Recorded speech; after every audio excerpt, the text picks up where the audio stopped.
There are many of you that may have been watching this channel for days or weeks or months, and some of you have been watching it for years. And in almost 700 videos, I've really tried to hone in on what we can do as educators to be better for our classes and be better for our students. And ultimately be the teacher that we always dreamed of being. But the question that I want to address today comes right from our Facebook group, and that is, you're doing all this work and you're trying to be better, but you still don't see the improvement in your class. So I think that really begs the question, is it you?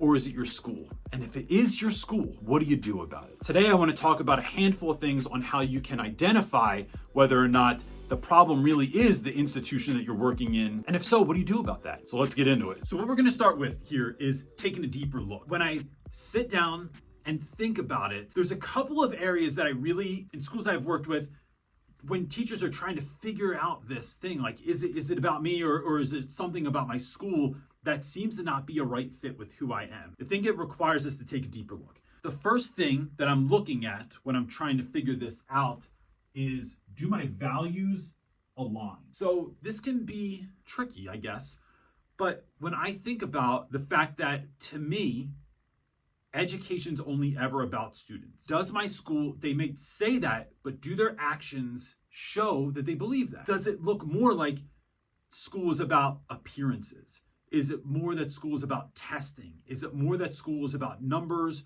or the appearance of being a good school? Or is it actually about helping students where they are and having a plan to help them get to where they need to be, where they could be? Is it about giving kids the resources and the tools and the time, energy, and attention that they need to really grow into who they're meant to be? Or is it about a facade of something else, or we're valuing something else over that? The next thing is taking a look at your school's systems, their policies, and their procedures. And when we do that, it's like there's three pieces to that I think are really important. When we look at the school's systems, policies, and procedures, one, are they practical? Do they actually make sense? So should this happen, is it a good move that this is the next step? So I'll give you an example of something that was completely impractical at my school. I had an assistant principal once who had a school-given phone. All the other assistant principals before her, we had the phone number to the phone so we could call or text the assistant principal in case there was an emergency and no one else was around. Right? Typically, there was a security guard in the hallway, but I asked in the beginning of the year for the number in case there should be a problem. I was told that she doesn't like to give the phone number out to people, that I could just call her office. I said, well, what do we do if you're not in your office? I was told that if the vice principal didn't answer her phone in the office, that I should call the front office, and then they would get on a walkie-talkie and contact her, and then she would come to my room. To which I pushed back. So if there's a problem in class that is serious in nature, I should call your office, and if you're not there, I should call the front office, and then they are going to get on a walkie-talkie and call you, and then you would come to my room. So I said, well, what do I do if that doesn't happen? And she said, just scream down the hallway and I'll hear you and come to your room. So this, you see where I'm going with this. It's not practical. It's not logical. It doesn't make sense that if there's a severe or emergency issue in my classroom, that I would call your office and then call the front office, and then they would get on a walkie-talkie, then they would tell you, and if all else fails, they should just yell down the hallway. It's not practical. The other piece is, are these systems, policies, and procedures restorative? I don't want to just outsource my problems. I talked about this last week in a video about should you kick kids out of class, and another video about writing kids up. Are your practices restorative? Meaning, do they fix the problem? Do they make sure that everyone's on the same page? Are they healing in nature so that if I have to put a kid out of class, I'm not just outsourcing my problems, I'm actually looking to meet up with that child later, potentially meeting up with the parents. It's creating this sense that like we're dealing with something so that when we come back to class, there's not this residual anger or resentment or any of that stuff. We can then move on with class. And the last thing is, are they consistent? Does your school have policies in place that if I do put a student out, what is supposed to happen? If a kid does get suspended, how are we handling that? If a student is disrespectful to an administrator or to someone on the staff, how are we handling this as a community? If you can't answer yes to those, that is a sign that your school may not be a good fit, or that this could be more your school in this scenario than it is yourself. And the last two are respect. And I think this goes to all staff. Let me say this. Is there a feeling that respect matters. It's not always are students respectful of their teachers, are students respectful of administration. That is important. But if they are not, if there's this utter disrespect, if students are throwing things in your classroom, if they curse at you, if they just don't come to class on time and they don't care, if we don't have a policy or procedure or practice in place where we are doing something to address that behavior, then that would be a sign that respect is not really something that we care about, right? It would go back to being, it's inconsistent, that we can say we are about something, but saying we're about something and really being about something are two completely different things. And then the last one, I think, is cooperation. Does your school value the opinions of all of the staff members? And when I say all the staff members, I'm not saying all the administrators, all the leadership team. I'm not even saying all the teachers. I'm saying everyone. The maintenance people, the bus drivers, folks that are making and serving lunch, the people that volunteer their time in the school to help out on the playground. Are those voices cared about, listened to, and taken into account when we're making these systems, policies, procedures, when we're building culture in the school? And if they're not, if it's simply top down, it's another clue that this might not be so much about you, but something about like the institution in which you are choosing to work. And so if this is the case, right, it bears saying, what if these are an issue? What are the big problems with this? And I think the two biggest problems are, one of them, Simon Sinek calls quiet quitting. Quiet quitting is the teacher that just mails it in. You just don't feel like doing it anymore. It is when that feeling of your purpose is taken from you and you don't feel that you have any more to give, that it doesn't matter anyway, that the kids aren't going to listen anyway, that no one cares if I do this. Why am I working so hard? Once that's stripped from you, what folks do is they show up, they do the work, they clock out, they go home at the end of the day. But the passion, the drive that you came into teaching with is now gone. And then ultimately, kids lose. If education's only ever about students, then if we don't feel impassioned, if we don't feel ignited, if we don't feel like, not that this isn't just hard, but that we don't feel like there's something on the other side of trying hard, of doing hard work, of having hard conversation, then students lose because they're getting a lesser version of us. This is heavy. It's a lot. I don't want to leave you just feeling down because that's not what this is about, right? We can identify the problem, but then it's being proactive and trying to figure out what are we going to do to solve this. So I have 5 quickish answers that I'm going to give you right now that I think you can do when this is happening. So the first one is you need to stop looking for validation from administration. Everyone loves validation. But I think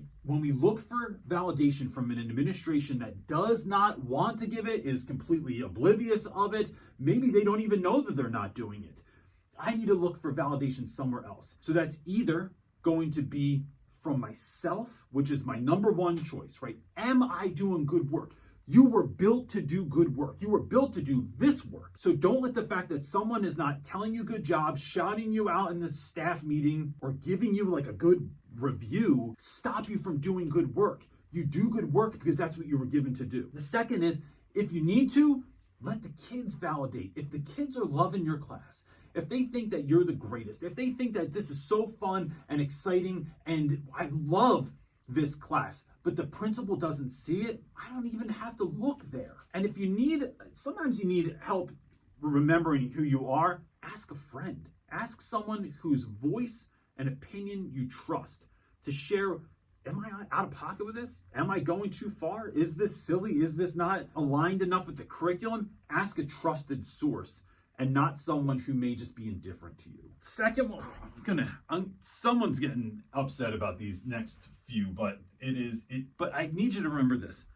Every answer I give worked at my school. Like, these are things I actually did. And I know that pushing back is something that makes people uneasy, especially if that's not your general disposition, but I'll certainly tell you that it's not mine. It's something I had to work into. When I say push back, I don't mean throw a fit, start an argument. I'm not telling you go on strike or walk out of class or something like that.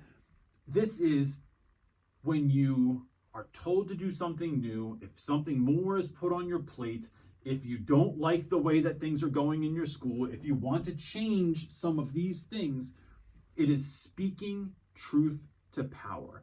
Now, I have found that the best way to do that is with a voice like this and not with a voice of annoyance. It's working on my face because it's not just what you're saying, it's how you look when you're saying it. And also when you're doing this, it's having a plan in place, right?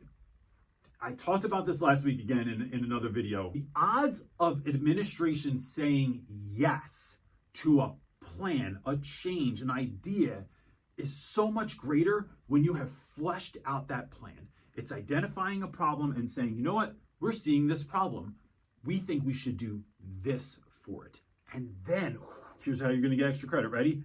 Back it with research. This doesn't take that long. Use ChatGPT to find your research. You got to read the research, but then, it's a good way to kind of get it quick.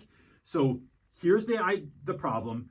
Here's the clear solution, and then back it with research. Next thing is finding new collaborators. Why is this important? Because education is a communal activity. Finding people that you can connect with. So that might be, I don't like hallway culture at my school.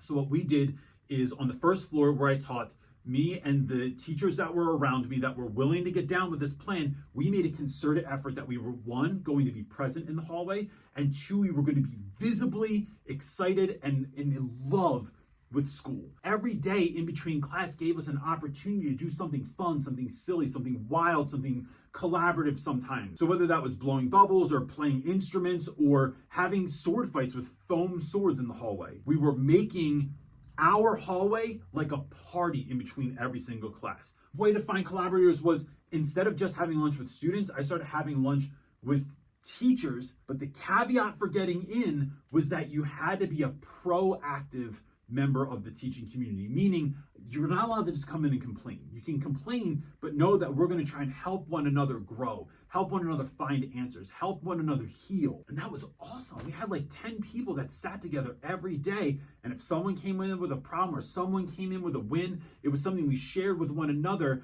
and built this community of collaboration and of care for one another. So if we didn't feel like we were getting that from our school, we were filling that need for one another. And that was deeply healing and effective. And the last two are new connections, which means maybe the things that I'm going to my principal for that I'm not getting help with, or the vice principal for that I'm not getting help with, is there someone else in the building that might still be able to help me, that's still in leadership, that's still a decision maker, but is not one of the people I always go to. So instead, maybe I go to the head of the special education department. I go to the school therapist or the counselor. I might go to my grade level team leader or my department head. It's about working with those that are willing to collaborate with you and might be able to give you the yes or give you the help or help you work through whatever the issue is. But I'm choosing to go to someone that's a willing participant in that conversation and not someone who's an unwilling participant or, again, is indifferent about that conversation. And the last thing, let's end it with a blast. Learn to say no. And again, this isn't done out of meanness, but every time you say yes to a new duty, a new assignment, a new class, a new thing you are feeling pushed into doing, you are going to have to say no to other things. Example of this is several years ago, I'm teaching 5 classes and an elective. I am then told that a teacher quit mid-year and they needed me to pick up one of their periods during the day, which means I would have 7 classes. Saying yes to this would have meant I was saying no to tutoring my students, I was saying no to prep and planning time, I was saying no to having lunch with 30 students who did not want to eat in the lunchroom but needed somewhere else to eat that was safer, that was quieter, and that they could get help on their work. I'd have to say no to all those things. So I just told the school, no, I'm not doing this. I know that this is hard to do. I know that somebody is like, that aggravates you. But the reality of it is that in all of our relationships in our life, people treat you the way you teach them to treat you. And so by going in, having the conversation with the school, letting them know what I was doing during that time, why this wasn't going to work, and that I was not going to take that assignment because it would mean saying no to all these other imperative things, I got out of doing it. If you have a hard time saying no, if you're asked to do something, the answer there is hold your breath. Tell them I'll get back to you tomorrow. Tell them I got to talk to my spouse. Let me think about it overnight. I'm in the middle of doing something. I have to go tutor someone. I have parent phone calls to make. This isn't a good time for me to answer this. I'll get back to you later. Think about it and then walk in there with a feeling of authority, a feeling that you know what's best for your students, and that picking up a new extra class and all that comes with that is not going to help your students. It's going to hurt your students. I know this is a heavy one. If you need help with any of this stuff, or if you have any further questions, go ahead and leave them in the comment section below. And if you know someone that needs this, please consider sharing it with them. Hit the like up button and the subscribe thing and all the other YouTube stuff so that this gets to more people that need it. That's it, gang. We'll see you next time.